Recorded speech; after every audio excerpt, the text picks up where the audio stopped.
खुलुमबाय बड'लेण्ड खबर चेनेलाव नोंथांमोनखौ बरायनानै लाग्रोनाय जाबाय।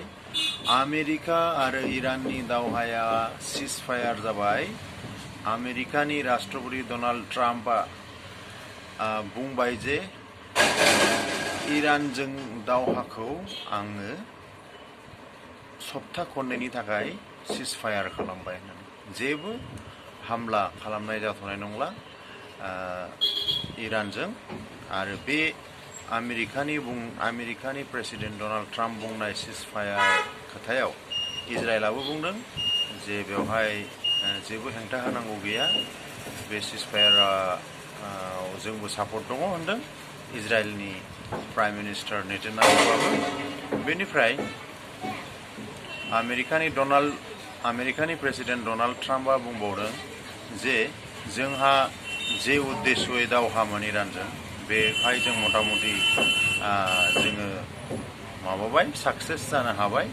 बेखायनो जोंहा दा आरो दावहाखौ फोलावबावनांगौनि दरखार गैला।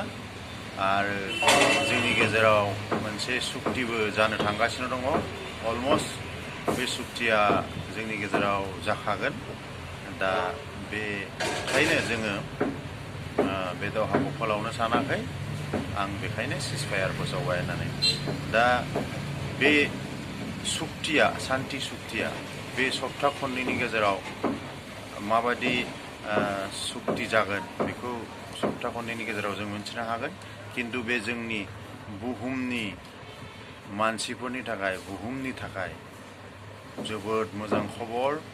बेनि दारै जोंनि गेजेराव बे सान्थिया फैफिनबाय आरो जे माने LPG गेस आरो थाव, बेफोर इन्धननि थाखाय जे जोंहा बिराद माने गोबां हादरफोरा खस्थ' मोननांनानै दंमोन। बिसेसकरि मिडल इस्टनि साफ्रोम नोगोरारिफोरा, सुबुंफोरा बिराद खस्थ' भुगिनांनानै दंमोन। दा बियो माने बिथांमोननि सिजफायार जानायाव जोबोद मोजां मोनसे दिना सफैफिनबाय आरो बियो सान्थिनिफ्राय सान्थिसिन जालांथों, बेखौ साफ्रोम मुलुगनि सुबुंफोरा हास्थायो। एसेनोसै, गोजोन्थों।